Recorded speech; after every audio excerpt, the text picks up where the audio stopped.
როდესაც სოფიკო ჭიაურელის სახლში შევიდნენ, საძინებლის კარადაში იპოვეს ძველი ხუთი, რომელიც 20 წლის განმავლობაში არავის უნახავს. მასში იყო დღიური, რომელიც დიდმა მსახიობმა 10 წლის განმავლობაში წერდა, მაგრამ არასოდეს არ გამოაქვეყნა. პირველ გვერდზე მხოლოდ ერთი წინადადება იყო დაწერილი: მე ყველაფერი ვიცოდი, მაგრამ ვირჩიე დუმილი, რადგან სიყვარული ზოგჯერ ციხეა, რომელსაც საკუთარი ხელით აშენებ. ეს სიტყვები ანგრევს იმ იდეალური ოჯახის მითს, რომელსაც საბჭოთა კავშირის მთელ სივრცეში ავრცელებდნენ. რა იყო დამალული ამ ოქროს გალიის უკან? რატომ ინახავდა ქართული კინოს დედოფალი ასეთ საშინელ საიდუმლოს? ვინ იყო ის ადამიანი, რომელმაც დიდი სოფიკო ჩაკეტა 4 კედელს შორის და აიძულა ეღიმა მაშინაც კი, როცა გული სისხლით სტიროდა? 1950-იან წლებში, როცა საბჭოთა კავშირი ომის ნანგრევებიდან იდგა, თბილისის კინოსტუდიაზე ორი ვარსკვლავი ერთმანეთს შეხვდა. სოფიკო ჭიაურელი, მიხეილ ჭიაურელის ქალიშვილი, უკვე იყო ლეგენდა. მისი სილამაზე და ნიჭი ისეთი იყო, რომ მოსკოვიდან თავად რეჟისორები მოდიოდნენ მასთან სამუშაოდ. კოტე მახარაძე კი ახალგაზრდა ამბიციური მსახიობი იყო, რომელსაც ჰქონდა ის, რასაც ქართულად ბედნიერება ეძახიან: ლამაზი სახე, ძლიერი ხმა და უზარმაზარი თავდაჯერებულობა. მათი პირველი შეხვედრა მოხდა ოთარაანთ ქვრივის გადაღებებზე და თანამშრომლები იხსენებენ, რომ კოტე პირველივე დღიდან სოფიკოს უყურებდა ისე, როგორც მონადირე ნადირს უყურებს, არა აღფრთოვანებით, არამედ შეფასებით, გაზომით, გამოთვლით. ის იყო ქალი, რომელიც ყველას სჭირდებოდა, იხსენებს ნინო ჭავჭავაძე, რომელიც იმ დროს კინოსტუდიაზე გრიმიორად მუშაობდა. მაგრამ კოტე არ იყო ის ტიპის კაცი, რომელიც ქალს თაყვანს სცემდა. ის უფრო ჰგავდა გენერალს, რომელიც ციხე-სიმაგრეს იპყრობს. და სოფიკო იყო ის ციხე, რომლის დაპყრობაც მას სურდა. პირველი თვეები იყო ის, რასაც ყველა რომანტიკულ სიყვარულს უწოდებენ: ყვავილები, სეირნობები მთაწმინდაზე, ღამის თბილისი, რომელიც მათ ფეხქვეშ იცვა როგორც ბრწყინვალე ხალიჩა. მაგრამ ახლობლები იხსენებენ უცნაურ დეტალებს: კოტე არასოდეს აძლევდა სოფიკოს საშუალებას მარტო დაეტოვებინა მეგობრებთან, ყოველთვის იყო გვერდით, ყოველთვის აკონტროლებდა, ყოველთვის იცოდა, სად იყო და ვისთან ლაპარაკობდა. 1955 წელს, როცა ისინი დაქორწინდნენ, მთელმა თბილისმა იზეიმა. ქორწილი იყო ის, რასაც ახლა საუკუნის ქორწილს უწოდებდნენ, ასობით სტუმარი, საუკეთესო ღვინო, ცეკვა გამთენიისას. მაგრამ ერთი ადამიანი არ იცეკვა იმ ღამეს, თავად სოფიკო. მან იჯდა პატარძლის ადგილზე, ღიმოდა სტუმრებს, მაგრამ მისი თვალები იყო ცარიელი, თითქოს უკვე იცოდა, რა ელოდა. მე ვნახე, როგორ შეხედა კოტემ მას, როცა ერთ-ერთმა სტუმარმა სოფიკოს ცეკვაზე იპატიჟა, იხსენებს სოფიკოს ბიძაშვილი გიორგი ჭიაურელი. ეს არ იყო ჩვეულებრივი ეჩვიანობა. ეს იყო მფლობელობა. ის უყურებდა მას ისე, როგორც ადამიანი საკუთარ ნირთს უყურებს, რომელსაც სხვა არავის უნდა შეეხოს. პირველი წელი იყო ნელი ჩაძირვა. კოტე არ ცემდა, არ ყვიროდა, არ აკეთებდა იმას, რასაც ძალადობას უწოდებენ. ის უბრალოდ აკონტროლებდა. ნელ-ნელა, ნაბიჯ, დღე. თავიდან ეს იყო პატარა თხოვნები: შენ ასე ლამაზი ხარ, რატომ გჭირდება ამდენი მეიქაპი, შენ დიდი მსახიობი ხარ, რატომ უნდა დადიხარ ამ უაზრო წვეულებებზე, შენ ჩემი ცოლი ხარ, რატომ უნდა გაატარო საღამო სხვა კაცებთან. და სოფიკო, რომელიც მთელი ცხოვრება იყო თავისუფალი, დამოუკიდებელი, ძლიერი, დაიწყო თანხმობა. არა იმიტომ, რომ სუსტი იყო, არამედ იმიტომ, რომ სიყვარული ზოგჯერ გაბრმავებს. ზოგჯერ გაბრმავებს იმდენად, რომ ვერ ხედავ, როგორ იქცევი საკუთარი თავის ციხის მშენებლად. მაგრამ რა მოხდა იმ ღამეს, 1956 წელს, როცა სოფიკო სახლში დაბრუნდა გადაღებებიდან და იპოვა კოტე, რომელიც მის პირად დღიურს კითხულობდა? რა იყო დაწერილი იმ გვერდებზე, რამაც კოტე ისე გააბრაზა, რომ მან დღიური ცეცხლში ჩაყარა? და რატომ დაიწყო სოფიკომ იმ ღამის შემდეგ ახალი დღიურის წერა, რომელსაც ინახავდა ისე, რომ არავის ეპოვა? ეს იყო დასაწყისი იმისა, რასაც შემდეგ 20 წლის დუმილს უწოდებდნენ. 20 წელი, რომლის განმავლობაშიც სოფიკო ჭიაურელი იყო იდეალური ცოლი, იდეალური დედა, იდეალური მსახიობი. მაგრამ რა ფასად? და ვინ იყო ის ადამიანი, რომელმაც ამ ფასის გადახდა აიძულა? 1959 წელს, როცა სოფიკო ჭიაურელი მიიღო სტალინის პრემია როლისთვის ფილმში მამლუქი, მთელმა საბჭოთა კავშირმა ისაუბრა მის ნიჭზე. მაგრამ არავინ არ იცოდა, რომ იმ ღამეს, როცა მან ეს უმაღლესი ჯილდო მიიღო, სახლში დაბრუნებულმა იპოვა კოტე, რომელიც მას არ ელოდებოდა. ის იყო თავის სამუშაო ოთახში და მაგიდაზე იდო ბოთლი, რომელიც ნახევრად ცარიელი იყო. შენ ფიქრობ, რომ შენ დიდი ხარ? ეს იყო პირველი სიტყვები, რომლებიც მან უთხრა. არა მილოცვა, არა სიხარული, არა სიამაყე. მხოლოდ ეს შეკითხვა, რომელიც ჟღერდა როგორც განაჩენი. სოფიკო იდგა კარში, ხელში ჯილდო და ვერ იგებდა რა ხდებოდა. შენ ფიქრობ, რომ შენ უფრო დიდი ხარ ჩემზე? რომ შენ უფრო ნიჭიერი ხარ? რომ შენ უფრო მნიშვნელოვანი ხარ? კოტე ადგა და მიუახლოვდა მას და სოფიკო პირველად დაინახა თავის ქმარში ის, რასაც შემდეგ 1000-ჯერ დაინახავდა, შური, რომელიც ჩაფლული იყო სიყვარულის ნიღბის ქვეშ. ჩემი დედა იმ ღამეს არ დაძინა, იხსენებს ნიკა მახარაძე, სოფიკოს და კოტეს უფროსი ვაჟი, რომელიც იმ დროს 6 წლის იყო. მე გავიღვიძე ღამის 2 საათზე და გავიდი სამზარეულოში წყალი დასალევად. დედა იჯდა ფანჯრის წინ და უყურებდა ქუჩას. მე მივუახლოვდი და ვკითხე, რატომ არ სძინავს. მან მომხედა და მე დავინახე, რომ ტიროდა. მაგრამ როცა მე დავინახა, მაშინვე გაიღიმა და მითხრა, არაფერი შვილო, უბრალოდ ძალიან ბედნიერი ვარ. მაგრამ მე ვიცოდი, რომ ის ატყუებდა. ბავშვები ყოველთვის იციან, როცა მშობლები ატყუებენ. იმ ღამის შემდეგ რაღაც შეიცვალა სოფიკოში. ის კვლავ იყო დიდი მსახიობი, კვლავ თამაშობდა, კვლავ იღებდა ჯილდოებს. მაგრამ ის აღარ ლაპარაკობდა თავის წარმატებებზე სახლში. ის აღარ იტანდა ჯილდოებს სახლში. ის ინახავდა მათ კინოსტუდიაზე, თავის გასახდელ ოთახში, თითქოს რაღაც საშიშს ინახავდა, რაც არ უნდა ენახა ოჯახს. მაგრამ კოტეს შური არ შემოიფარგლებოდა მხოლოდ სიტყვებით. 1950 წელს, როცა სოფიკოს შესთავაზეს მთავარი როლი მოსკოვში, ფილმში, რომელსაც თავად სერგეი ეიზენშტეინი რეჟისორობდა, კოტემ უთხრა, თუ წახვალ ბავშვები ჩემთან დარჩებიან. ეს არ იყო მუქარა, ეს იყო ფაქტი, რომელიც ითქვა მშვიდად ყავის დალევისას, დილის საუზმეზე, თითქოს ამინდზე საუბრობდა.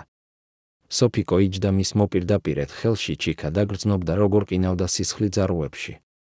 მე არ მინდა, რომ ჩემი ცოლი იყოს მოსკოვში, სხვა კაცებთან, სხვა რეჟისორებთან, სხვა ცხოვრებაში, განაგრძო კოტემ. შენ ხარ დედა, შენ ხარ ცოლი, შენ ხარ ჩემი. და ეს საკმარისია. სოფიკო უარი თქვა იმ როლზე. ის უარი თქვა იმ შესაძლებლობაზე, რომელიც შეიძლებოდა ყოფილიყო მისი კარიერის მწვერვალი. და როცა ეიზენშტეინმა დარეკა და ჰკითხა, რატომ, სოფიკომ უთხრა, ოჯახური მიზეზები.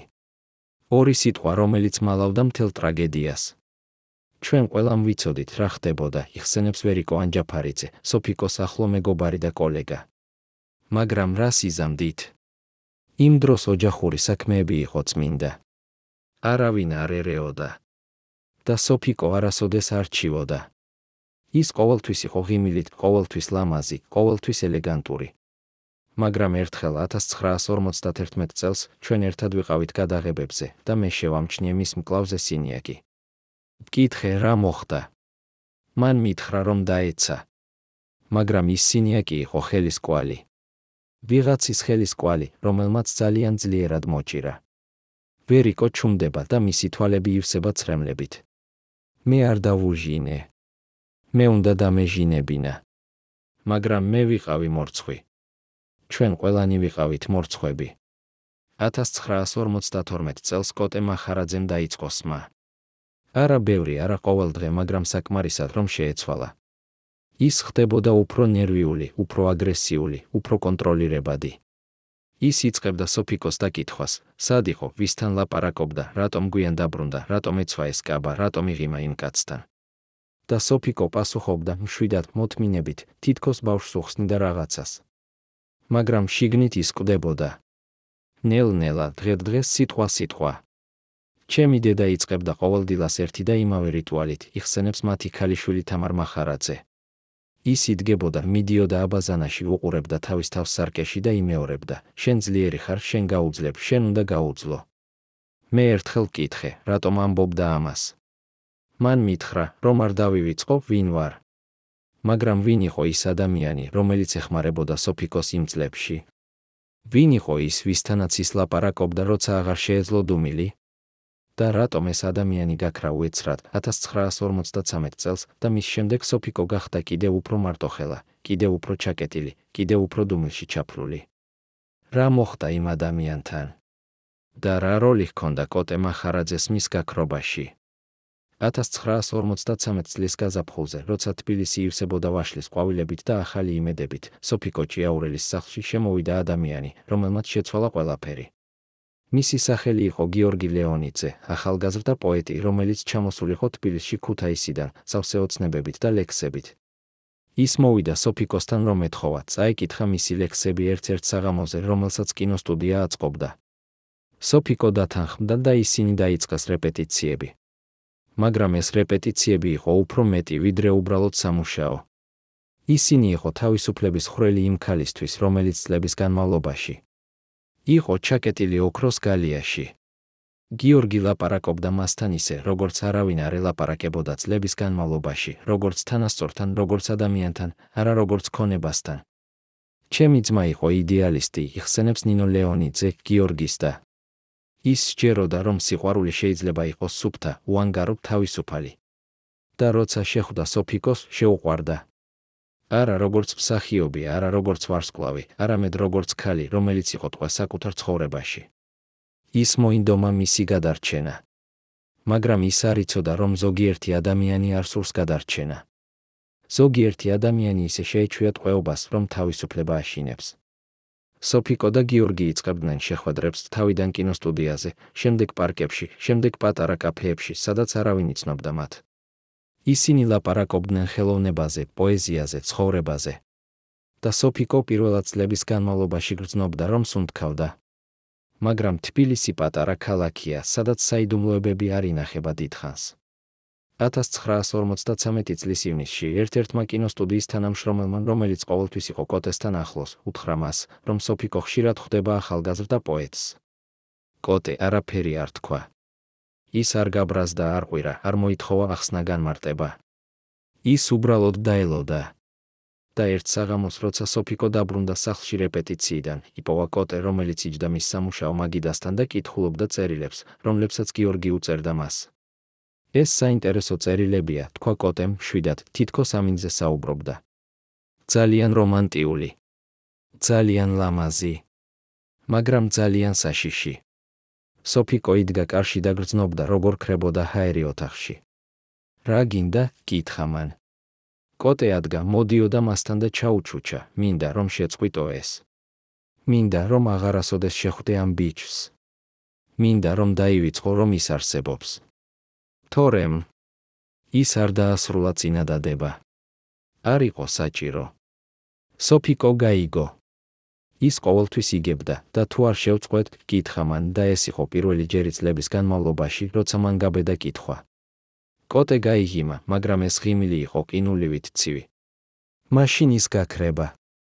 და შენ იცი, რომ მე შემიძლია ამის გაკეთება. მე ვიცნობ ადამიანებს. მე ვიცნობ ადამიანებს, რომლებიც აკეთებენ იმას, რაც საჭიროა. მომდევნო დღეს სოფიკო შეხვდა გიორგის და უთხრა, რომ აღარ შეეძლოთ შეხვედრა. ის არ უთხრა რატომ, არ უხსნა, არ ატირდა. ის უბრალოდ თქვა, ეს საშიშია. შენთვის საშიშია. და მე არ მინდა, რომ შენ რაიმე მოგემართოს. გიორგი ცდილობდა გაეგო, ცდილობდა დაერწმუნებინა, რომ ისინი შეეძლოთ ბრძოლა, რომ ისინი შეეძლოთ თავისუფლება. მაგრამ სოფიკო მხოლოდ თავს აქნევდა. შენ არ იცი, ვისთან გაქვს საქმე, თქვა მან. შენ არ იცი, რა შეუძლია მას. და მე არ მინდა, რომ შეიტყო. ისინი განშორდნენ იმ დღეს და ეს იყო ბოლო ჯერი, როცა სოფიკო გრძნობდა, რომ ცოცხალი იყო. მაგრამ ისტორია არ დასრულებულა იქ. 2 კვირის შემდეგ გიორგი ლეონიძე გაქრა. ის უბრალოდ არ გამოჩნდა სახლში ერთ საღამოს და მისი და ნინო დაიწყო ძებნა. ის დარეკა პოლიციაში, დარეკა საავადმყოფოებში, დარეკა ყველგან. მაგრამ არავინ არაფერი იცოდა. გიორგი უბრალოდ გაქრა, თითქოს არასოდეს არსებულიყო. 2 თვის შემდეგ მისი ცხედარი იპოვეს მტკვარში. ოფიციალური ვერსია იყო თვითმკვლელობა. მაგრამ ნინო არასოდეს დაუჯერა ამას. ჩემი ძმა არ იყო ის ტიპის ადამიანი, რომელიც თვითმკვლელობას ჩაიდენდა, ამბობს ის დღესაც. ის იყო სავსე ცხოვრებით, სავსე იმედებით. რაღაც მოხდა. ვიღაც გააკეთა ეს. მაგრამ მე არასოდეს შევძელი დამემტკიცებინა. სოფიკო ჭიაურელი იყო გიორგის დაკრძალვაზე. ის იდგა შორს ქალაქის ხობის უკან და არავინ არ შეამჩნია. მაგრამ ერთმა ადამიანმა ნახა, ნინო ლეონიძემ. მე ვნახე ის, იხსენებს ის. ის იდგა და ტიროდა. მაგრამ ეს არ იყო ჩვეულებრივ ტირილი. ეს იყო ტირილი ადამიანისა, რომელმაც იცოდა, რომ ის იყო დამნაშავე. არა იმიტომ, რომ მოკლა, არამედ იმიტომ, რომ ვერ იბრძოლა. იმიტომ, რომ აირჩია დუმილი. იმ დღის შემდეგ სოფიკო აღარასოდეს ილაპარაკა გიორგი ლეონიძეზე. ის აღარასოდეს წაიკითხა მისი ლექსები. ის აღარასოდეს ახსენა მისი სახელი. ის უბრალოდ განაგრძო ცხოვრება, როგორც ცოლი, როგორც დედა, როგორც მსახიობი. მაგრამ რაღაც მასში მოკვდა იმ დღეს. რაღაც, რაც აღარასოდეს აღდგა. და კითხვა რჩება, რა როლი ჰქონდა კოტე მახარაძეს გიორგი ლეონიძეს სიკვდილში. იყო თუ არა ეს მხოლოდ ტრაგიკული შემთხვევა? თუ იყო რაღაც მეტი? და რატომ 1959 წელს, როცა ერთ-ერთმა ჟურნალისტმა სცადა ამ საქმის გახსნა, მოულოდნელად დაკარგა სამუშაო და იძულებული გახდა დაეტოვებინა საქართველო? ვინ იყო ის ძალა, რომელიც იცავდა კოტე მახარაძეს? და რამდენი სხვა საიდუმლოება იყო დამარხული იმ ოჯახის კედლებს შორის, რომელსაც მთელი ქვეყანა თვლიდა იდეალურად? გიორგი ლეონიძეს სიკვდილის შემდეგ სოფიკო ჭიაურელის სახლში დადგა სიჩუმე, რომელიც უფრო საშიში იყო, ვიდრე ყველაზე ხმამაღალი კამათი. 1954 წლის შემოდგომაზე, როცა თბილისი იფარებოდა ოქროსფერი ფოთლებით და ნისლით, კინოსტუდიის ერთ-ერთმა ძველმა გარდერობელმა, ქეთევან ჯავახიშვილმა, გადაწყვიტა დაერღვია ის დუმილის წესი, რომელსაც ყველა იცავდა. მე ვმუშაობდი იქ 30 წლის განმავლობაში და ვნახე ყველაფერი, იწყებს ის თავის მოგონებებს, რომლებიც ჩაიწერა მხოლოდ ერთხელ 1990-იან წლებში და შემდეგ დაიკარგა უცნობ გარემოებებში. მაგრამ ის რაც ვნახე იმ დღეს, როცა კოტე მახარაძე შემოვიდა სოფიკოს გასახდელ ოთახში, აღემატებოდა ყველაფერს. ქეთევანი იხსენებს, რომ იყო გვიან საღამო, გადაღებები დასრულებული იყო და ყველა წავიდა სახლში. მაგრამ სოფიკო დარჩა, ის ყოველთვის რჩებოდა ბოლომდე, ყოველთვის ელოდა, სანამ ყველა წავიდოდა, თითქოს არ სურდა სახლში დაბრუნება. მე ვიყავი დერეფანში და ვალაგებდი კოსტიუმებს, როცა გავიგონე ხმები. ეს არ იყო ჩვეულებრივი საუბარი. ეს იყო რაღაც სხვა. ქეთევანი მიუახლოვდა კარს და, თუმცა იცოდა, რომ არ უნდა ესმინა, ვერ შეიკავა. კოტე ამბობდა, შენ ფიქრობ, მე არ ვიცი, რას ფიქრობ ღამით. შენ ფიქრობ, მე არ ვხედავ, როგორ მიყურებ, როცა ვსვამ. შენ მზიხარ ჩემზე. შენ მზიხარ იმიტომ, რომ შენი პატარა პოეტი მოკვდა და მე ვცოცხლობ. მაგრამ მე გეტყვი რაღაცას, ის მოკვდა, რადგან სუსტი იყო. და შენ ცოცხალი ხარ, რადგან ძლიერი ხარ. ან რადგან შეგეშინდა. ქეთევანი ამბობს, რომ სოფიკოს პასუხი იყო ისეთი ჩუმი, რომ თითქმის არ გაიგონა, მე არ მეშინია შენი. მე მეშინია იმისა, რასაც შენ შეძლებ გააკეთო სხვებთან. და მაშინ კოტემ გაიცინა ის სიცილი, რომელიც ქეთევანს დღესაც ახსოვს, როგორც ყველაზე საშინელი ხმა, რაც კი გაუგონია. სწორედ ამიტომ ხარ ჩემთან, თქვა მან. რადგან შენ იცი, რა შემიძლია. და ეს არის ჭკვიანი ქალის არჩევანი. იმ საღამოს შემდეგ ქეთევან ჯავახიშვილმა დაიწყო შენიშვნა იმისა, რაც სხვებს არ ამჩნევდათ, სოფიკო ჭიაურელი იწყებდა ცვლილებას. არა გარეგნულად, არა როგორც მსახიობი, არამედ როგორც ადამიანი. ის იწყებდა ატარებდეს მხოლოდ მუქ ფერებს, იხსენებს ქეთევანი. შავი, მუქი ლურჯი, მუქი მწვანე. თითქოს გლოვობდა, მაგრამ არავინ არ იცოდა ვის. ის აღარ იღიმოდა კამერის გარეშე. როცა გადაღებები სრულდებოდა, მისი სახე ხდებოდა ნიღაბი, ცარიელი, უემოციო, მკვდარი. მაგრამ ყველაზე საშინელი იყო ის, რომ სოფიკო იწყებდა საუბარს საკუთარ თავთან. ერთხელ შევედი მის გასახდელ ოთახში და ვნახე, რომ იჯდა სარკის წინ და ჩურჩულებდა რაღაცას. მივუახლოვდი და გავიგონე, რას ამბობდა, კიდევ ერთი დღე. კიდევ ერთი დღე. კიდევ ერთი დღე. ის მეორებდა ამას, თითქოს მანტრას კითხულობდა, თითქოს ეს იყო ერთადერთი, რაც აკავშირებდა სიცოცხლესთან. მაგრამ ყველაზე საშინელი აღმოჩენა მოხდა 1955 წლის გაზაფხულზე, როცა ქეთევანმა იპოვა რაღაც, რაც არ უნდა ეპოვა. მე ვალაგებდი სოფიკოს კოსტიუმებს და ერთ-ერთი კაბის ჯიბეში იყო პატარა ფურცელი. მე გავშალე და ვნახე, რომ ეს იყო სია. სია თარიღებით და ციფრებით. თავიდან ვერ გავიგე, რა იყო ეს. მაგრამ შემდეგ შევამჩნიე, ეს იყო სია იმ დღეებისა, როცა კოტე სვამდა და ციფრები იყო ბოთლების რაოდენობა. ქეთევანი ამბობს, რომ სია იყო დეტალური, პედანტური, თითქოს სამეცნიერო ექსპერიმენტის ჩანაწერები. და ბოლოში იყო დაწერილი ერთი წინადადება, როცა მიაღწევს 10 ბოთლს კვირაში, ის მოკვდება. მე უბრალოდ უნდა დაველოდო. ქეთევანმა დააბრუნა ფურცელი ჯიბეში და არასოდეს არ უთქვამს არავის ამის შესახებ, არც სოფიკოს, არც კოტეს, არც სხვა არავის. მე მეშინოდა, აღიარებს ის. მე მეშინოდა იმისა, რაც მოხდებოდა, თუ ვინმე შეიტყობდა, რომ სოფიკო ჭიაურელი, დიდი მსახიობი, ელოდა საკუთარი ქმრის სიკვდილს. რა ხდებოდა იმ ქალის გონებაში, რომელიც ოდესღაც იყო თავისუფალი, ძლიერი და მოუკიდებელი?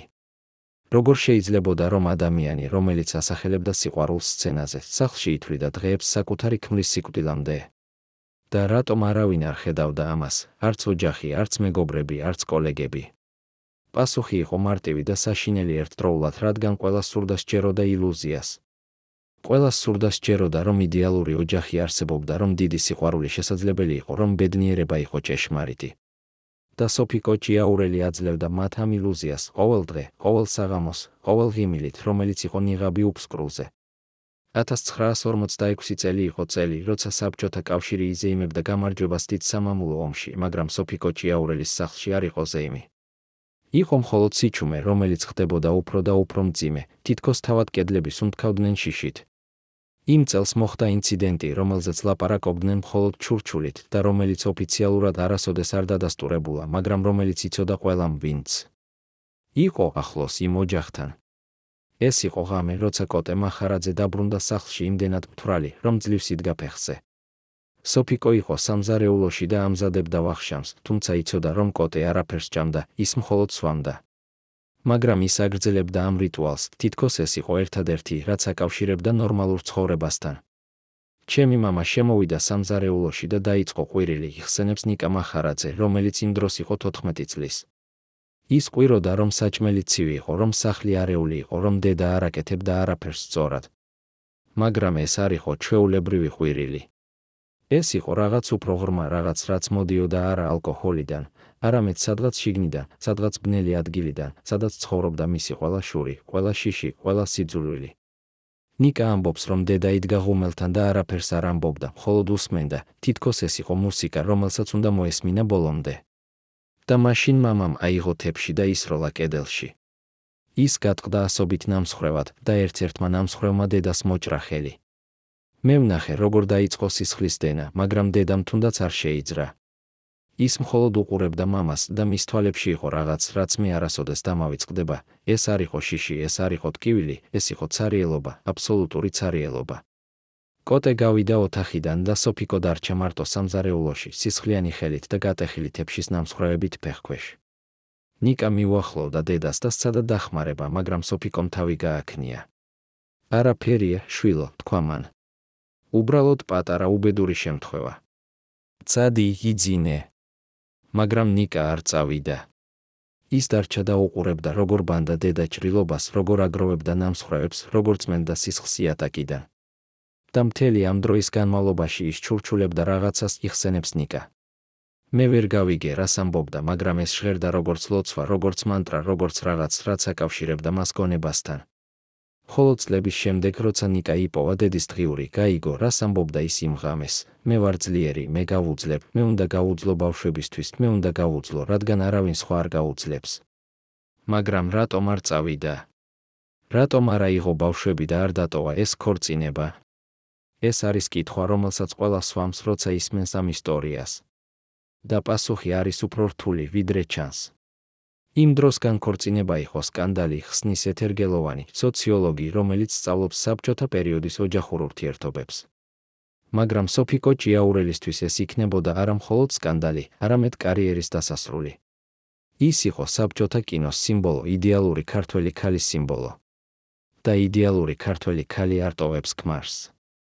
ის უძლებს, ის პატიობს, ის ინარჩუნებს ოჯახს ნებისმიერ ფასად. მაგრამ იყო კიდევ რაღაც შიში.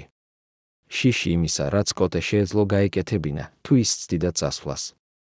შიში იმისა, რაც მოხდებოდა ბავშვებთან. შიში იმისა, რომ ის, ვინც ერთხელ უკვე გაქრობინა ადამიანი, შეეძლო გაეკეთებინა ეს კიდევ ერთხელ. ჩემი დედა ერთხელ მითხრა რაღაც, რაც მე არასოდეს დამავიწყდება, იხსენებს თამარ მახარაძე, სოფიკოს ქალიშვილი. ეს იყო 1970-იან წლებში, როცა მე უკვე ვიყავი 30 წლის და ჰქონდა საკუთარი ოჯახი. ჩვენ ვსხედით მის სამზარეულოში, ვსვამდით ჩაის და მე ვკითხე, რატომ არ დატოვა მამან, როცა ყველაფერი იყო ისე ცუდი. ის დიდხანს ჩუმდა, უყურებდა ფანჯარას და შემდეგ თქვა, რადგან მე ვიყავი მორცხვი. არა მორცხვი მისი, არამედ მორცხვი იმისა, რაც მოხდებოდა შენთან და შენს ძმასთან. მე ვიცოდი, რომ თუ წავიდოდი, ის არ დამიშვებდა თქვენთან ახლოს. და ცხოვრება თქვენს გარეშე იქნებოდა არა ცხოვრება, არამედ არსებობა. და მე ავირჩიე არსებობა მასთან, რომ გქონოდა ცხოვრება თქვენთან. ეს იყო არჩევანი, რომელიც გააკეთა ათასობით ქალმა იმ დროს და რომელსაც აგრძელებენ ათასობით ქალი დღესაც. არჩევანი დარჩენისა, არჩევანი მოთმინებისა, არჩევანი დუმილისა. მაგრამ რა ფასად? რა ხდება ადამიანის სულთან, როცა ის ყოველდღე იღვიძებს და იცის, რომ უნდა ითამაშოს როლი? როცა ის ყოველ საღამოს აწვება საწოლში და ელის, მოხდება თუ არა ის ღამე, როცა ქმარი დაბრუნდება ისე მთვრალი, რომ დაივიწყებს, სად არის და ვინ არის? როცა ის ყოველ დილას უყურებს სარკეში და ცდილობს იპოვოს თავისი თავი იმ ქალში, რომელიც უკან უყურებს? სოფიკო ჭიაურელი იცოდა ამ კითხვების პასუხები. ის იცოდა, რადგან ცხოვრობდა მათში ყოველ დღე, ყოველ საათს, ყოველ წუთს. და ის წერდა მათ თავის საიდუმლო დღიურში, რომელსაც ინახავდა ისე, რომ არავის ეპოვა, რომელიც იყო მისი ერთადერთი მეგობარი, მისი ერთადერთი მსმენელი, მისი ერთადერთი მოწმე. 1959 წელს, როცა სოფიკო ჭიაურელმა მიიღო სტალინის პრემია, მთელმა ქვეყანამ იზეიმა. მაგრამ იმ ღამეს, როცა ზეიმი დასრულდა და სტუმრები წავიდნენ, სოფიკო დარჩა მარტო თავის საძინებელში და გახსნა პატარა ყუთი, რომელსაც ინახავდა კარადის ყველაზე ღრმა კუთხეში. იქ იყო წერილები, არა ის წერილები, რომლებიც კოტემ იპოვა და დაწვა, არამედ სხვები, რომლებიც არავინ არ იცოდა. წერილები, რომლებსაც სოფიკო წერდა საკუთარ თავს, წერილები, რომლებშიც ის ლაპარაკობდა იმ ქალთან, რომელიც ოდესღაც იყო თავისუფალ, ბედნიერ, ცოცხალ. ძვირფასო სოფიკო იწყებოდა ერთ-ერთი წერილი დათარიღებული 1947 წლით. დღეს შენ მიიღე ჯილდო, რომელზეც ოცნებობდი მთელი ცხოვრება. მაგრამ რატომ არ გრძნობ სიხარულს? რატომ გრძნობ მხოლოდ ცარიელობას? რატომ გგონია, რომ ეს ჯილდო არის არა შენი, არამედ იმ ქალისა, რომელსაც თამაშობ ყოველ დღე? ეს წერილები იყო ის, რაც ინახავდა სოფიკოს გონებას. ისინი იყო მისი თერაპია, მისი აღსარება, მისი გადარჩენა. მაგრამ ისინი იყო აგრეთვე მისი წყევლა, რადგან ყოველი წერილი იყო შეხსენება იმისა, რაც დაკარგა, იმისა, ვინც ოდესღაც იყო, იმისა, რაც შეეძლო ყოფილიყო. ზოგჯერ მე ვფიქრობ, რა მოხდებოდა, თუ იმ დღეს, როცა პირველად შევხვდი კოტეს, გავექცეოდი, წერდა ის ერთ-ერთ წერილში. რა მოხდებოდა, თუ მე მესმოდა ის პატარა ხმა ჩემს შიგნით, რომელიც მეუბნებოდა, გაეკეც, სანამ არ არის გვიან. მაგრამ მე არ გავეკეცი. მე დავრჩი. და ახლა მე ვცხოვრობ ცხოვრებაში, რომელიც არ არის ჩემი, ოჯახში, რომელიც არის ციხე, სიყვარულში, რომელიც არის სიკვდილი. მაგრამ იყო ერთი წერილი, რომელიც განსხვავდებოდა სხვებისგან. ეს იყო წერილი, რომელიც დაწერილი იყო 1959 წლის დეკემბერში, მალე ახალი წლის შემდეგ. დღეს მე მივიღე გადაწყვეტილება, იწყებოდა ის. მე აღარ ველოდები. მე აღარ ვითმენ. მე აღარ ვთამაშობ როლს. მე ვაპირებ გაკეთება რაღაც, რაც უნდა გამეკეთებინა წლების წინ. მე ვაპირებ წასვლას. არა ფიზიკურად, მე ვიცი, რომ ეს შეუძლებელია. მაგრამ მენტალურად. მე ვაპირებ დახურვას ის ნაწილი ჩემში, რომელიც კვლავ გრძნობს, კვლავ იმედოვნებს, კვლავ ოცნებობს. მე ვაპირებ გახდომას ის, რასაც ყველა მხედავს, იდეალური ცოლი, იდეალური დედა, იდეალური მსახიობი. და ის ნაწილი ჩემში, რომელიც არის ჭეშმარიტი სოფიკო, დაიკარგება სამუდამოდ. ეს იყო მომენტი, როცა სოფიკო ჭიაურელმა მიიღო გადაწყვეტილება, რომელიც განსაზღვრავდა მის დარჩენილ ცხოვრებას. ეს არ იყო გადაწყვეტილება დარჩენისა ან წასვლისა. ეს იყო გადაწყვეტილება გადარჩენისა. გადარჩენა იმით, რომ მოკვდებოდა შიგნიდან, რომ დახურავდა ყველა გრძნობას, ყველა ემოციას, ყველა იმედს. გადარჩენა იმით, რომ გახდებოდა ის, რასაც სხვები მოელოდნენ და დაკარგავდა ის, ვინც ნამდვილად იყო. ეს არის ფასი, რომელსაც მე ვიხდი, წერდა ის წერილის ბოლოში. ეს არის ფასი იმისა, რომ ჩემი ბავშვები იზრდებიან ოჯახში, რომ ჩემი სახელი დარჩება სუფთა, რომ ჩემი კარიერა გაგრძელდება. მაგრამ ეს არის აგრეთვე ფასი იმისა, რომ მე აღარასოდეს ვიქნები ბედნიერი, აღარასოდეს ვიქნები თავისუფალი, აღარასოდეს ვიქნები ცოცხალი. იმ ღამის შემდეგ სოფიკო ჭიაურელი შეიცვალა. არა გარეგნულად, ის კვლავ იყო ლამაზი, ელეგანტური, ბრწყინვალე. მაგრამ რაღაც მასში ჩაქრა, რაღაც რაც აქამდე ანათებდა მის თვალებში, რაღაც რაც აქამდე ჟღერდა მის ხმაში, რაღაც რაც აქამდე ცოცხლობდა მის ღიმილში. ჩემი დედა გახდა როგორც ავტომატი, იხსენებს ნიკა მახარაძე. ის აკეთებდა ყველაფერს, რაც უნდა გაეკეთებინა, ამზადებდა საჭმელს, ალაგებდა სახლს, თამაშობდა როლებს, ესწრებოდა ღონისძიებებს. მაგრამ ის აღარ იყო იქ. ის იყო სადღაც სხვაგან, სადღაც, სადაც ჩვენ ვერ მივაღწევდით. თამარ მახარაძე იხსენებს, რომ დედა იწყებდა უყურებდეს ადამიანებს ისე, თითქოს ისინი იყვნენ მსახიობების სცენაზე და ის იყო მაყურებელი, რომელიც უყურებდა სპექტაკლს, რომელშიც თავად არ მონაწილეობდა. მაგრამ ყველაზე საშინელი იყო ის, რომ ეს ტრანსფორმაცია არ შეამჩნია არავინ, არც ოჯახმა, არც მეგობრებმა, არც კოლეგებმა. ყველას ეჩვენებოდა, რომ სოფიკო უბრალოდ მომწიფდა, გახდა უფრო მშვიდი, უფრო დაბალანსებული, უფრო ნორმალური. ეს არის ტრაგედია ჩვენი საზოგადოებისა, ამბობს ეთერ გელოვანი. ჩვენ ვაფასებთ მშვიდობას უფრო ვიდრე ჭეშმარიტებას. ჩვენ ვაფასებთ სტაბილურობას უფრო ვიდრე ბედნიერებას. ჩვენ ვაფასებთ ფასადს უფრო ვიდრე რეალობას. და სოფიკო ჭიაურელი მოგცა ის ფასადი, რომელსაც ჩვენ გვინდოდა. და ჩვენ არ გვიკითხავს, რა იყო იმ ფასადის უკან. ეს იყო დასაწყისი იმ პერიოდისა, რომელსაც შემდეგ უწოდებდნენ ოქროს წლებს, წლები, როცა სოფიკო ჭიაურელი იყო მწვერვალზე თავისი კარიერისა, როცა ის იღებდა ჯილდოებს, როცა მას თაყვანს სცემდნენ. მაგრამ ეს იყო აგრეთვე წლები, როცა ის იყო ყველაზე მკვდარი შიგნიდან, ყველაზე ცარიელი, ყველაზე დაკარგული. და კითხვა რჩება, რამდენი სხვა ქალი ცხოვრობს ასეთ ცხოვრებაში დღესაც? რამდენი სხვა ქალი ატარებს ნიღაბს ყოველ დღე, ყოველ საათს, ყოველ წუთს? რამდენი სხვა ქალი წერს საიდუმლო წერილებს? საკუთარ თავს ცდილობს იპოვოს ის, ვინც ოდესღაც იყო. და რამდენ მათგანს ექნება სიმამაცე, როგორც სოფიკოს, დატოვოს ეს წერილები, დატოვოს ეს მოწმობა, დატოვოს ეს ჭეშმარიტება მომავალი თაობებისთვის. 1950-იანი წლების ბოლოს, როცა საბჭოთა კავშირი იწყებდა ახალ ეპოქას და ძველი ღირებულებები ნელ-ნელა იცვლებოდა ახლებით, თბილისის კინოსტუდიაზე გამოჩნდა ადამიანი, რომელმაც დაიწყო საუბარი იმაზე, რაც აქამდე იყო აკრძალული. მისი სახელი იყო ვახტანგ ჭაბუკიანი, ახალგაზრდა ჟურნალისტი, რომელიც მუშაობდა ერთ-ერთ მოსკოვურ გაზეთში და ჩამოსულიყო თბილისში, რომ დაეწერა მასალა ქართული კინოს ოქროს ხანაზე. ის ინტერვიუს იღებდა ყველასგან, რეჟისორებისგან, მსახიობებისგან, ტექნიკური პერსონალისგან. მაგრამ ყველაზე მეტად მას აინტერესებდა სოფიკო ჭიაურელი და მისი ოჯახი, რომელიც იმ დროს იყო საბჭოთა კინემატოგრაფიის სიმბოლო. ვახტანგი იყო პედანტური, დეტალებზე ორიენტირებული და ის ამჩნევდა იმას, რასაც სხვები არ ამჩნევდნენ, პატარა შეუსაბამობებს ოფიციალურ ვერსიასა და რეალობას შორის, პატარა ბზარებს იდეალური ფასადის ზედაპირზე. მე პირველად შევამჩნიე რაღაც უცნაური, როცა ვესწრებოდი ერთ-ერთ საჯარო ღონისძიებას, სადაც იყო სოფიკო და კოტე, იწერდა ვახტანგი თავის ჩანაწერებში, რომლებიც იპოვეს მხოლოდ 1990-იან წლებში, მისი სიკვდილის შემდეგ. ისინი იდგნენ ერთად, ღიმოდნენ, ესალმებოდნენ ხალხს. მაგრამ მე შევამჩნიე, რომ სოფიკო იდგა ისე, რომ მათ შორის ყოველთვის იყო მინიმუმ 9 მეტრის მანძილი.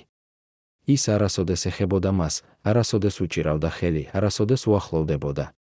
და როცა კოტე ცდილობდა მიახლოვებინა, ის ძალიან ნაზად, თითქმის შეუმჩნევლად, გადადიოდა ნაბიჯით.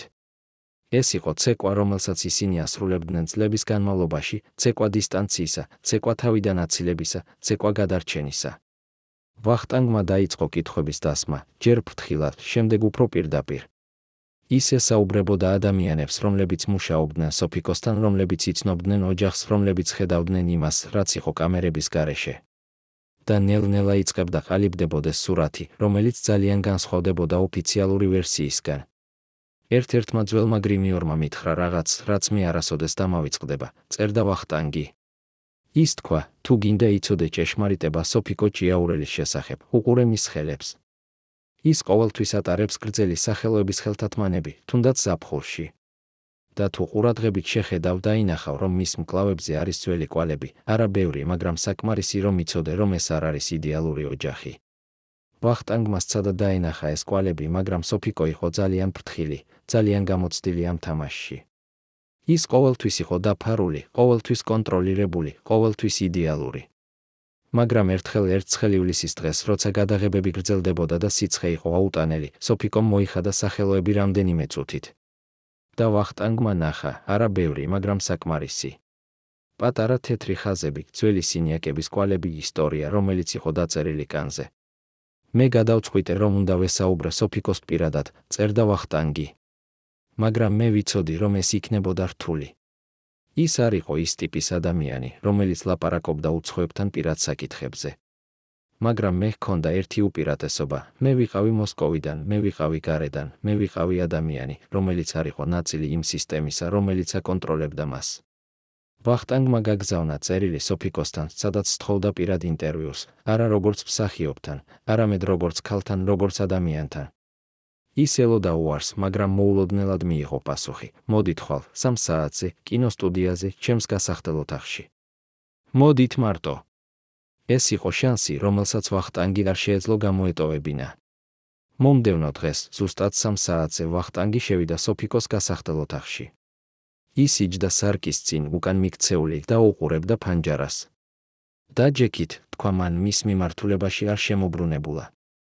ვახტანგი დაჯდა და ელოდა. რამდენიმე წუთის განმავლობაში იყო სიჩუმე, არა უხერხული, არამედ მძიმე, სავსე იმით, რაც არ იყო ნათქვამი. თქვენ გინდათ იცოდეთ ჭეშმარიტება, თქვა საბოლოოდ სოფიკომ. თქვენ გინდათ იცოდეთ, რა არის იმ იდეალური ოჯახის უკან, რომელსაც ყველა ხედავს. მაგრამ რატომ? რატომ გინდათ ეს? რას გააკეთებთ ამ ჭეშმარიტებით? ვახტანგი არ იცოდა რა ეპასუხა. ის მხოლოდ თქვა, რადგან მე მჯერა, რომ ჭეშმარიტება უნდა ითქვას. რადგან მე მჯერა, რომ ადამიანებს უნდა იციან, რა ხდება მათ გარშემო. რადგან მე მჯერა, რომ დუმილი კლავს. სოფიკო შემოbrunდა და პირველად შეხედა ვახტანგს პირდაპირ. მისი თვალები იყო ცარიელი, მაგრამ არა ცივი. ისინი იყო თვალები ადამიანისა, რომელმაც ნახა ძალიან ბევრი, გადაიტანა ძალიან ბევრი, დაკარგა ძალიან ბევრი. დუმილი კლავს, გაიმეორა მან. დიახ, ეს მართალია. მაგრამ ზოგჯერ დუმილი არის ერთადერთი, რაც გაქვს. ზოგჯერ დუმილი არის ერთადერთი იარაღი, რომელიც შეგიძლია გამოიყენო. ზოგჯერ დუმილი არის ერთადერთი, რაც ინარჩუნებს შენს ოჯახს, შენს კარიერას, შენს სიცოცხლეს. ის ადგა და მივიდა ფანჯარასთან. მე ვიცი, რას ეძებთ. მე ვიცი, რა გინდათ მოისმინოთ. მაგრამ მე არ შემიძლია გითხრათ ეს. არა იმიტომ, რომ არ მინდა, არამედ იმიტომ, რომ არ შემიძლია. რადგან თუ ვიტყვი ეს გაანადგურებს არა მხოლოდ მე, არამედ ჩემს ბავშვებს, ჩემს ოჯახს, ყველაფერს, რისთვისაც მე ვიბრძოდი ამ ყველა წლის განმავლობაში. ვახტანგი გრძნობდა, რომ კარგავდა ამ შანსს. ის სცადა კიდევ ერთხელ, მაგრამ რამდენ ხანს შეგიძლიათ ასე ცხოვრება? რამდენ ხანს შეგიძლიათ ატარება ეს ნიღაბი? რამდენ ხანს შეგიძლიათ იყოთ თქვენ საკუთარ ცხოვრებაში? სოფიკო გაიღიმა, მაგრამ ეს ღიმილი იყო ყველაზე სევდიანი, რაც ვახტანგს ოდესმე უნახავს. სანამ მოვკვდები, თქვა მან. მე ვიქნები ეს ადამიანი, სანამ მოვკვდები. და შემდეგ შესაძლოა ვინმე იპოვის ჭეშმარიტებას. შესაძლოა ვინმე წაიკითხავს ჩემს დღიურებს, ჩემს წერილებს, ჩემს ისტორიას. მაგრამ არა ახლა.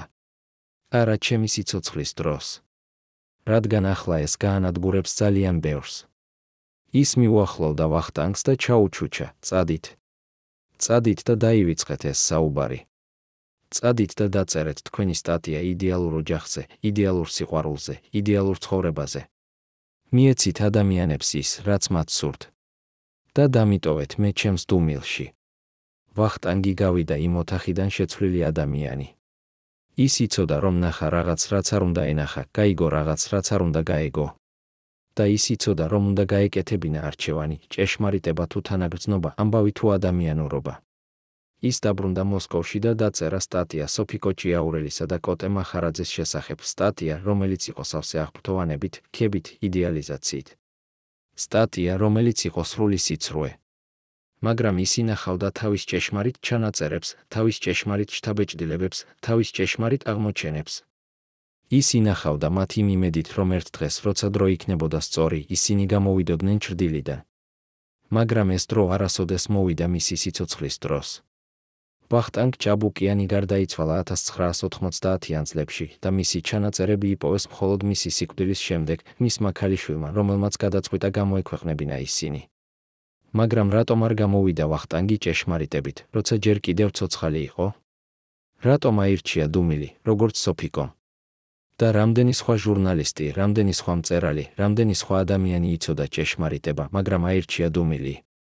ეს არის კითხვები, რომლებზეც ჩვენ უნდა ვიფიქროთ დღესაც, როცა ვცხოვრობთ სამყაროში, სადაც ჭეშმარიტება ხშირად იკარგება ფასადების უკან, სადაც ადამიანები ირჩევენ კომფორტს ჭეშმარიტების ნაცვლად, სადაც დუმილი კლავს. 1955 წლის ზამთარი იყო განსაკუთრებით მკაცრი თბილისში. თოვლი მოდიოდა დღეებით, ქუჩები იყო დაფარული ყინულით და ადამიანები ცდილობდნენ დარჩენილიყვნენ სახლებში, თბილისში, უსაფრთხოდ. მაგრამ სოფიკო ჭიაურელის სახლში არ იყო სითბო, არ იყო უსაფრთხოება. იყო მხოლოდ ცივი, რომელიც მოდიოდა არა გარედან, არამედ შიგნიდან ცივი, რომელიც იყო უფრო საშიში ვიდრე ნებისმიერი ზამთარი. იმ წელს კოტე მახარაძეს სმა გაუძლიერდა, ის აღარ სვამდა მხოლოდ საღამოებით, ის იწყებდა დილიდან, ის აგრძელებდა მთელი დღის განმავლობაში. და რაც უფრო მეც სვამდა, მით უფრო აგრესიული ხდებოდა, მით უფრო საშიში, მით უფრო არაპროგნოზირებადი. ჩემი მამა იცვლებოდა ჩვენს თვალწინ, იხსენებს ნიკა მახარაძე, რომელიც იმ დროს იყო 21 წლის და უკვე ცხოვრობდა ცალკე, მაგრამ ხშირად სტუმრობდა მშობლებს. ის იყო როგორც ორი განსხვავებული ადამიანი, ერთი, რომელიც იყო საჯაროდ ხიმო და ლაპარაკობდა, იყო ხიბლიანი და მომხიბვლელი. და მეორე, რომელიც იყო სახლში, ყვირო და მუქარა, აკონტროლებდა ყველაფერს და ყველას. იმ ზამთარს მოხდა ინციდენტი, რომელმაც თითქმის გაანადგურა ის ფასადი, რომელსაც სოფიკო ინარჩუნებდა წლების განმავლობაში. ეს იყო ღამე, როცა კოტე დაბრუნდა სახლში უფრო მთვრალი ვიდრე ოდესმე. ის ვერ იდგა ფეხზე, ვერ ლაპარაკობდა გასაგებად, ვერ აკონტროლებდა საკუთარ თავს. სოფიკო ცდილობდა დაეხმარა მას, ცდილობდა მიეყვანა საძინებელში, მაგრამ კოტე მოულოდნელად დაიწყო ყვირილი. ის ყვიროდა, რომ სოფიკო ატყუებდა მას, რომ ის ხვდებოდა სხვა კაცებს, რომ ის აპირებდა მის დატოვებას. ეს იყო ის პარანოია, რომელიც ყოველთვის იყო იქ, ჩაფლული ალკოჰოლის ქვეშ, მაგრამ რომელიც ახლა გამოდიოდა ზედაპირზე როგორც შხამი. მე ვიყავი იქ იმ ღამეს, იხსენებს თამარ მახარაძე, რომელიც ჩამოსულიყო სტუმრად თავის პატარა ვაჟთან ერთად. მე ვიყავი სამზარეულოში და ვამზადებდი ჩაის, როცა გავიგონე ყვირილი. მე გავიქეცი. დერეფანში დავნახე, რომ მამა უჭირავდა დედას მხრებზე და აკნევდა მას. ის ყვიროდა მის სახეში და დედა მხოლოდ იდგა და უყურებდა მას, არაფერს არ ამბობდა, არაფერს არ აკეთებდა, თითქოს ეს იყო რაღაც, რასაც ის უნდა გაეტანა, რაღაც, რაც იყო ნაწილი მისი ყოველდღიური ცხოვრებისა. თამარ მასცა და ჩაირია, სცადა გაეყო მამა დედისგან, მაგრამ კოტემ მოულოდნელად გაუშვა სოფიკო და შემოbrunდა თამარისკენ. ეს არის შენი ბრალი, თქვა მან. შენ და შენი ძმა. თქვენ აქციეთ ის ასეთად. თქვენ აიძულეთ ის დარჩენილიყო ჩემთან. თქვენ ხართ ის ჯაჭვები, რომლებიც აკავშირებენ მას ამ ოჯახთან. თამარი იდგა და ვერ იგებდა, რას ნიშნავდა ეს. მაგრამ სოფიკო გაიგო. ის ყოველთვის იგებდა. ის მიუახლოვდა კოტეს და ჩაუჩუჩა რაღაც, რაც თამარმა ვერ გაიგონა. და კოტე მოულოდნელად დაწყნარდა, გაიცინა და წავიდა საძინებელში. სოფიკო დარჩა დერეფანში, მხრები ჩამოშვებული, სახით ცარიელი. დედა, თქვა თამარმა, მიუახლოვდა მას. რა უთხარი? რა გააკეთე? სოფიკო შეხედა ქალიშვილს და პირველად წლების განმავლობაში თამარმა დაინახა ცრემლები დედის თვალებში. მე ვუთხარი ის, რაც ის უნდა გაეგონა, თქვა მან. მე ვუთხარი, რომ ის მართალია. რომ მე ვარ აქ მხოლოდ თქვენი გამო. რომ მე ვარ აქ მხოლოდ იმიტომ, რომ თქვენ გჭირდებათ ოჯახი. და ეს დააწყნარა მას, რადგან ეს არის ის, რაც ის უნდა გაეგონა. თამარი გრძნობდა, როგორ იშლებოდა რაღაც მის შიგნით. ის ყოველთვის იცოდა, რომ დედის ცხოვრება არ იყო იდეალური, მაგრამ ის არასოდეს არ უფიქრია, რომ ის იყო ასე საშინელი, ასე ტრაგიკული, ასე უიმედო. დედა, თქვა მან, ხმა ძლივს ისმოდა. რატომ? რატომ რჩები? რატომ არ მიდიხარ? სოფიკო გაიგიმა, მაგრამ ეს ღიმილი იყო სავსე ტკივილით. რადგან მე ვარ დედა, თქვა მან. და დედები არ მიდიან. დედები რჩებიან. დედები იტანენ. დედები იღუპებიან, რომ მათმა ბავშვებმა იცხოვრონ. ის მიუახლოვდა თამარს და ჩაუჩუჩა, მაგრამ შენ არ უნდა იყო როგორც მე. შენ არ უნდა აირჩიო ის, რაც მე ავირჩიე. შენ უნდა იყო თავისუფალი, ძლიერი, ცოცხალი. შენ უნდა იყო ის, რაც მე ვერ ვიყავი. თამარი ჩაეხუტა დედას და ტიროდა იმ ქალისთვის, რომელმაც გაწირა საკუთარი ცხოვრება, ტიროდა იმ დედისთვის, რომელმაც აირჩია ტანჯვა ბავშვების გადასარჩენად, ტიროდა იმ ადამიანისთვის, რომელიც იყო თქვა საკუთარ სიყვარულში. იმ ღამის შემდეგ თამარმა გადაწყვიტა, რომ უნდა გაეკეთებინა რაღაც. ის ვერ შეეძლო უბრალოდ ყურება, როგორ კვდებოდა დედა ნელ-ნელა დღე-დღე. ის დაუკავშირდა ძმას, ნიკას და ისინი ერთად დაიწყეს გეგმის შედგენა, გეგმა, რომელიც დაეხმარებოდა დედას გათავისუფლებაში, გეგმა, რომელიც დაარღვევდა იმ ჯაჭვებს, რომლებიც აკავშირებდა მას კოტესთან. მაგრამ როცა ისინი მიუახლოვდნენ სოფიკოს ამ გეგმით, ის უარი თქვა. არა, თქვა მან. არა ახლა. არა ასე. ეს გაანადგურებს ყველაფერს. ეს გაანადგურებს თქვენს კარიერებს, თქვენს ოჯახებს, თქვენს რეპუტაციას. და მე არ შემიძლია ეს დავუშვა. ნიკა და თამარი ცდილობდნენ დაერწმუნებინათ, რომ მათ არ ეშინოდათ, რომ ისინი მზად იყვნენ ნებისმიერ შედეგზე, მაგრამ სოფიკო იყო ურყევი. მე ვიცი, რას ვაკეთებ, თქვა მან. მე ვიცი, რა არის საუკეთესო თქვენთვის. და საუკეთესო არის ის, რომ ყველაფერი დარჩეს ისე, როგორც არის. ჯერჯერობით. მაგრამ რა იყო ის ჯერჯერობით? რას ელოდა სოფიკო? რა იყო ის მომენტი, რომელიც გაათავისუფლებდა მას? პასუხი მოვიდა 1946 წლის გაზაფხულზე, როცა კოტე მახარაძე მოულოდნელად დაავადდა.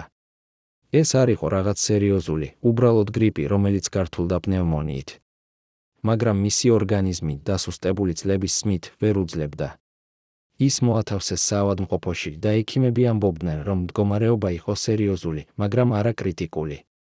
სოფიკო სტუმრობდა მას ყოველ დღე, იჯდა მის გვერდით, უჭირავდა ხელი, ლაპარაკობდა მასთან. და ყველა, ვინც ხედავდა მათ, ამბობდა, რომ ეს იყო ნამდვილი სიყვარული, ნამდვილი ერთგულება, ნამდვილი ოჯახი.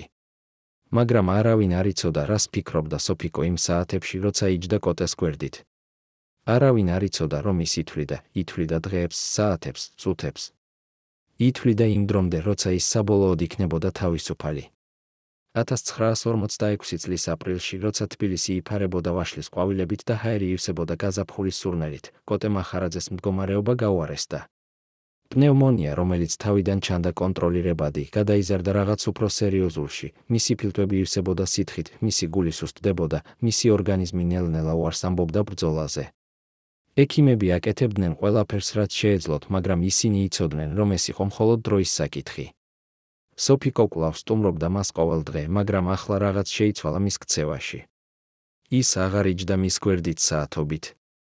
ის მოდიოდა, რჩებოდა 30 წუთს, ლაპარაკობდა მასთან ჩუმად და შემდეგ მიდიოდა. ჩემი დედა იყო, როგორც ჩრდილი, იხსენებს ნიკა მახარაძე. ის იყო იქ, მაგრამ არა ნამდვილად იქ. ის ასრულებდა თავის მოვალეობას, მაგრამ არაფერი მეტი. და მე ვხედავდი მის თვალებში, ის ელოდა. ის ელოდა ბოლოს. ერთ საღამოს, როცა სოფიკო იყო საავადმყოფოში კოტესთან, მოხდა რაღაც, რაც არავინ არ მოელოდა.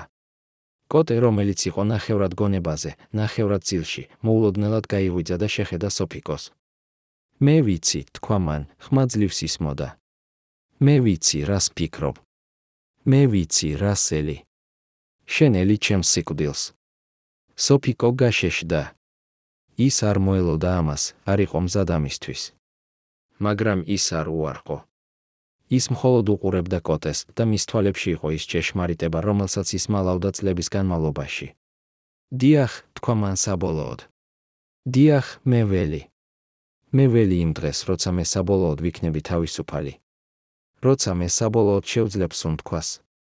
როცა მე საბოლოოდ შევძლებ ცხოვრებას. კოტე გაიცინა, ის სიცილი, რომელიც იყო სავსე ტკივილით და გაგებით. მე ვიცოდი, თქვა მან. მე ყოველთვის ვიცოდი. მაგრამ მე ვფიქრობდი, რომ თუ შეგინარჩუნებდი საკმარისად ახლოს, თუ შეგაშინებდი საკმარისად ძლიერად, შენ არასოდეს წახვიდოდი. მაგრამ მე ვწდებოდი. შენ უკვე წახვედი წლების წინ.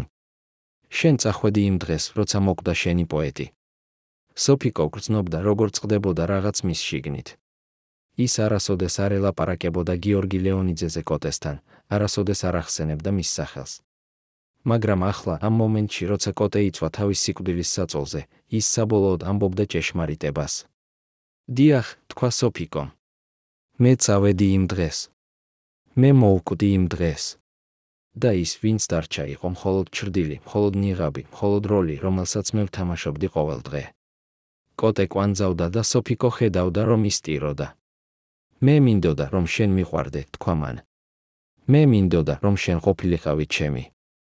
მაგრამ მე არ ვიცოდი როგორ. მე არ ვიცოდი როგორ უნდა მიყვარდეს ადამიანი მისი გაანადგურების გარეშე. მე არ ვიცოდი როგორ უნდა მეფლობა ადამიანი მისი დატყვევების გარეშე. და ახლა მე ვკვდები და მე ვიცი, რომ მე დავკარგე ყველაფერი.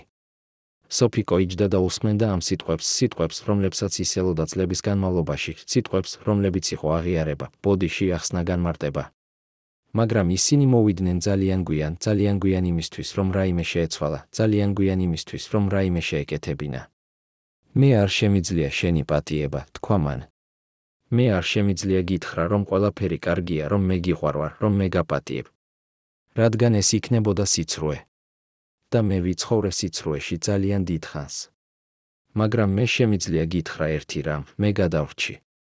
მე გადავრჩი იმას, რაც შენ მომაკეთე. მე გადავრჩი იმ ცხოვრებას, რომელშიც შენ მაიძულე ვეცხოვრე. და ეს არის ჩემი გამარჯვება. არა შენზე, არამედ იმ სისუსტეზე, რომელიც შენ მინდოდა დამენახა ჩემში. მე არ ვიყავი სუსტი. მე ვიყავი ძლიერი. და მე დავრჩი ძლიერი ბოლომდე. კოტე მახარაძე გარდაიცვალა 2 დღის შემდეგ, 1946 წლის აპრილის 27-ს. ოფიციალური მიზეზი იყო პნევმონია, გართულებული გულის უკმარისობით. მაგრამ ისინი, ვინც იყო ახლოს, იცოდნენ, რომ ეს იყო უფრო მეტი, ეს იყო ორგანიზმი, რომელიც დაიღალა ბრძოლით, ეს იყო სხეული, რომელიც დაიღალა ცხოვრებით, ეს იყო ადამიანი, რომელიც დაიღალა საკუთარი თავით.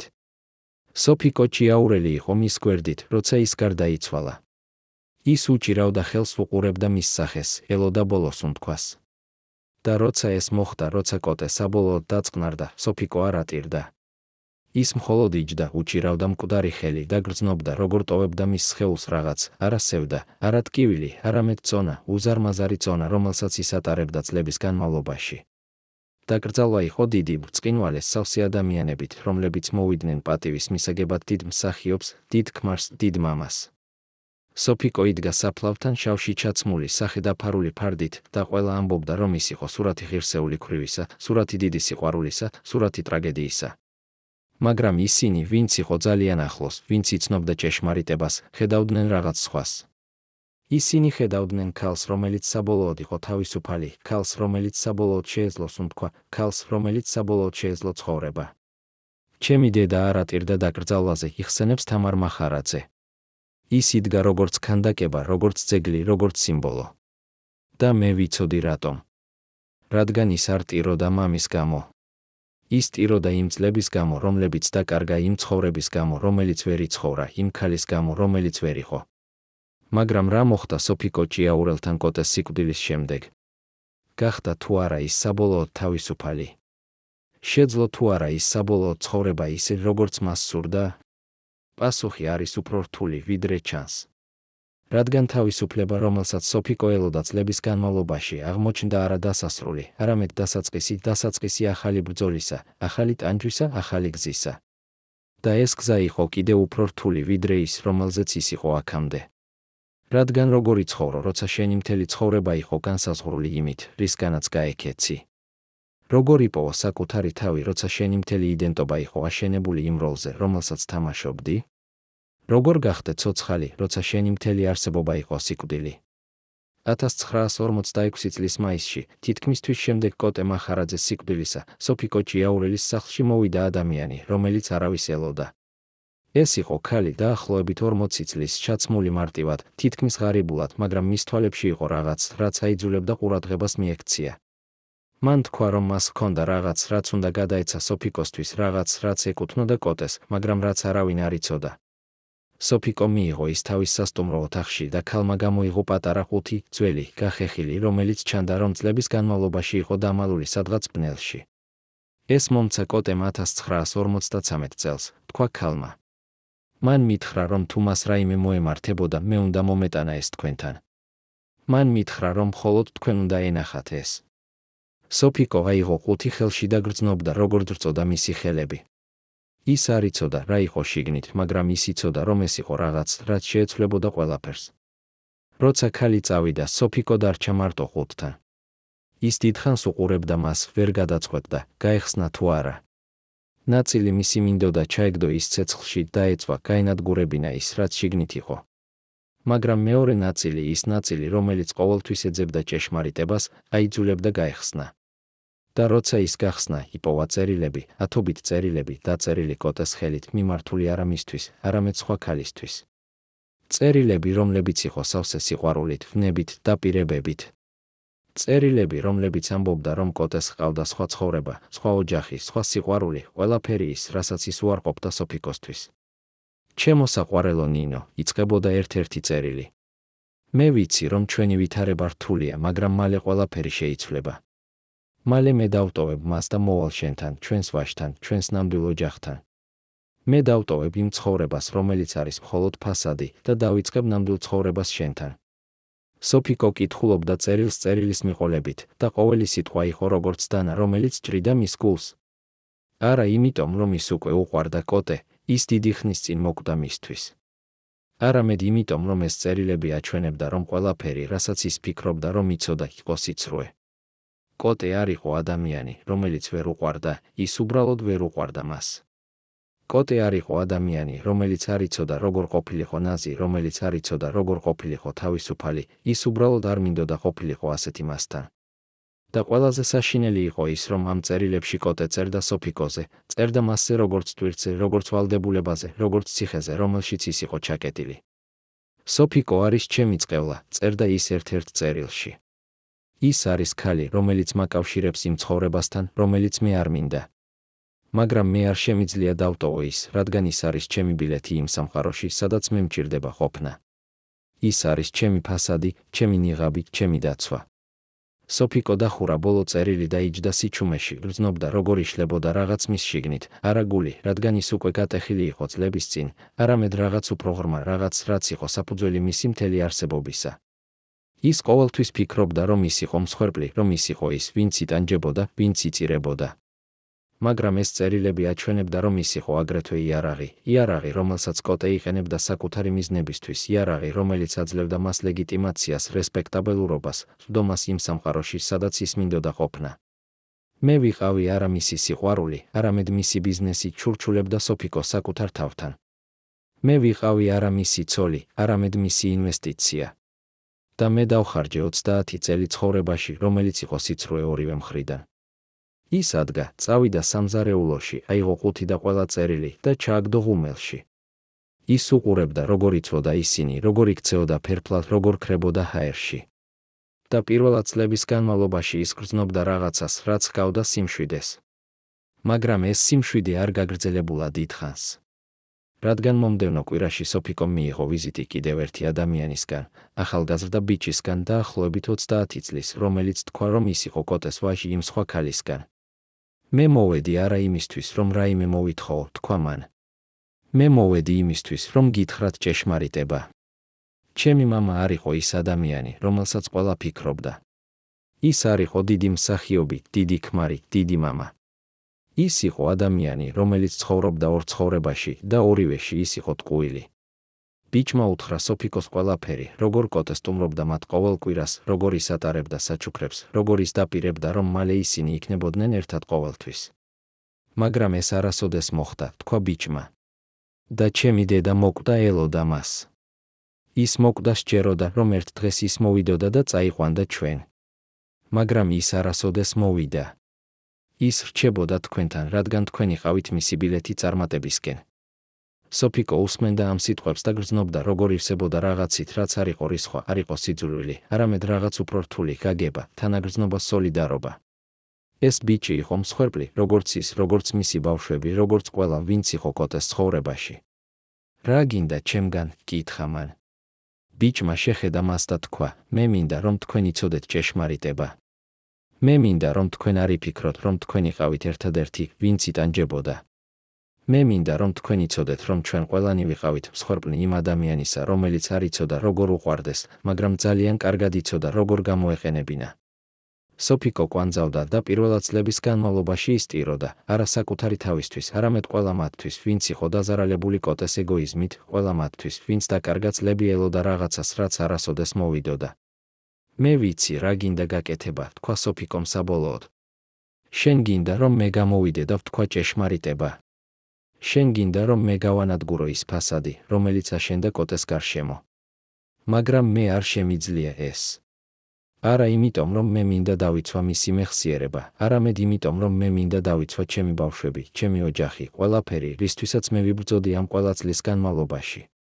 მაგრამ მე შემიძლია გაკეთება რაღაც სხვა, მე შემიძლია დაწერა ჭეშმარიტება, დავტოვო ის მომავალი თაობებისთვის, რომ ისინი იცოდნენ, რა ხდებოდა ნამდვილად.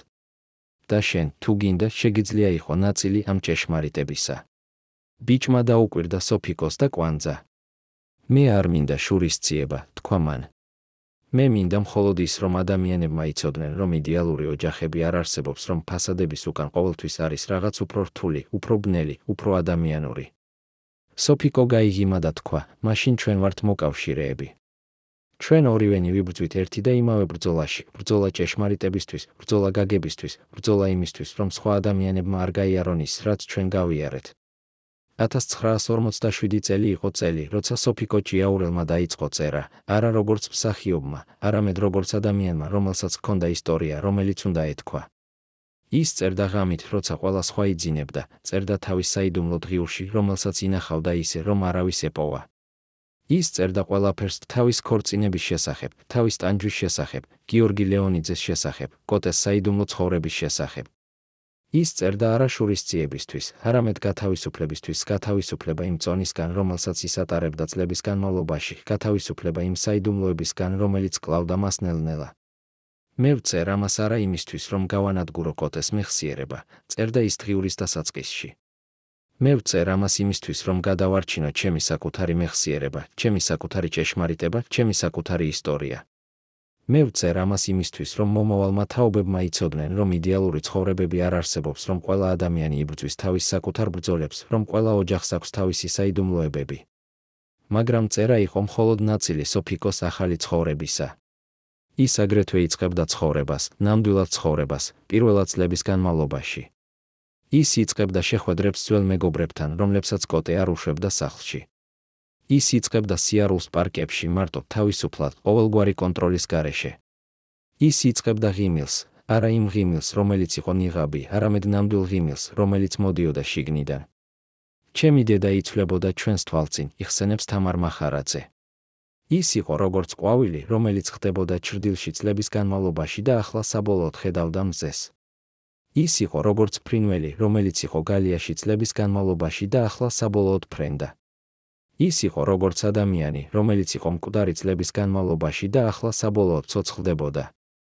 მაგრამ ეს ტრანსფორმაცია არ იყო ადვილი.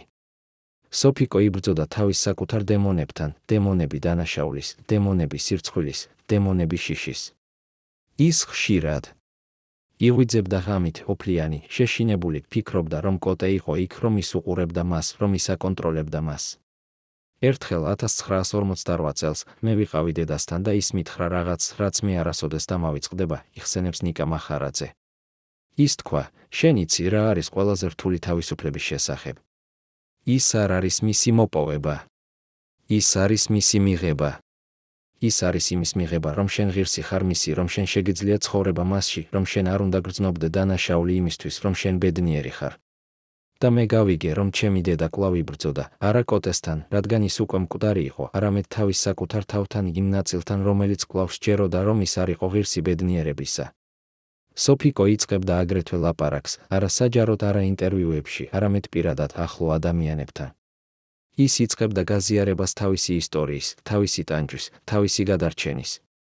და ის აღმოაჩენდა, რომ ის არ იყო მარტო, რომ იყო ათასობით სხვა ქალი, რომლებიც ცხოვრობდნენ მსგავს ცხოვრებაში, რომლებიც იტანჯებოდნენ მსგავსი ტანჯვით, რომლებიც ელოდნენ მსგავს გათავისუფლებას. ერთხელ ჩვენთან მოვიდა ჯგუფი ქალები, იხსენებს თამარ მახარაძე. ისინი იყვნენ ყველა განსხვავებული ასაკის, განსხვავებული წარმომავლობის, მაგრამ მათ ყველას ჰქონდათ ერთი საერთო, ისინი ყველანი იყვნენ ქვრივები, ყველანი იყვნენ გადარჩენილები რთული ქორწინებებისა.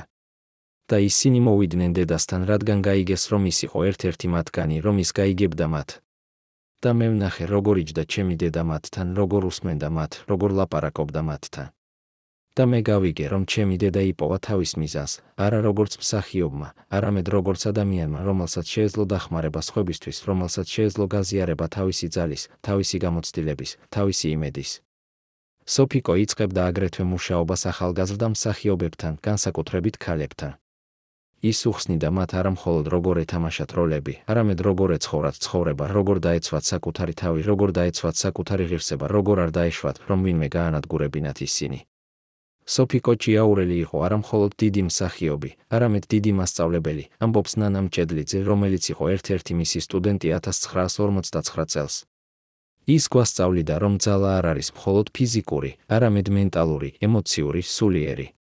ის გვასწავლიდა, რომ გადარჩენა არ არის მხოლოდ ცოცხლად დარჩენა, არამედ ცხოვრება, ნამდვილად ცხოვრება, სრულად ცხოვრება.